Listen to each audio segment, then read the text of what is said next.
આકાશ સામે મેટ મારતો આ ખેડૂત વરસાદની રાહ જોઈ રહ્યો છે। નર્મદા જિલ્લામાં લગભગ બધા ખેડૂતોની આંખો વરસાદની રાહ જોઈ રહી છે। પ્રથમ વરસાદે ખેડૂતોને ખુશ કરી દીધા અને ખેડૂતોએ વાવણી કરી દીધી, પરંતુ હવે જાણે મેહુલિયાએ મોં ફેરવી લીધું હોય તેમ જણાતા આ ખેડૂતો ચિંતામાં મુકાયા છે।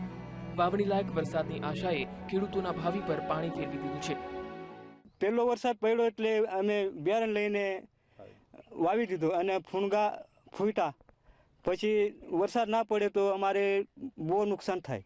અમે પહેલો વરસાદ આવ્યો એમાં કપાસને તુવેર વાવી દીધી છે અને વરસાદ આવતો નથી।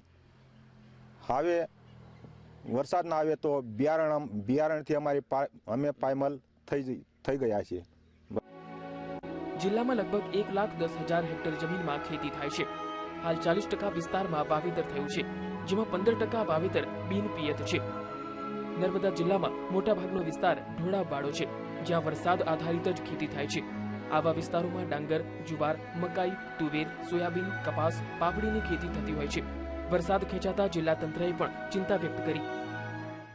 નર્મદા જિલ્લામાં ગત વર્ષની સરખામણીમાં જોઈએ તો વાવેતરમાં અત્યારે 40% જેવું વાવેતર થઈ ગયું છે।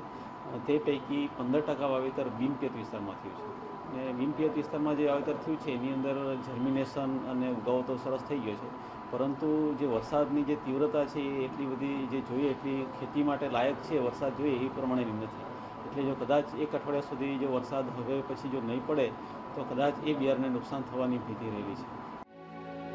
છેલ્લા 4-5 દિવસથી આકાશમાં વરસાદી વાદળો મંડાયા છે, પરંતુ વરસતા નથી। ત્યારે આ ખેડૂતોના લલાટે ચિંતાની લકીરો ઉપસી છે। બિયારણો વાવીને સારો પાક ઉતરવાના સપના સાકાર કરવા લાચાર બનેલા ખેડૂતો પ્રભુની પ્રાર્થના કરી રહ્યા છે। જયેશ દોશી, VTV, નર્મદા।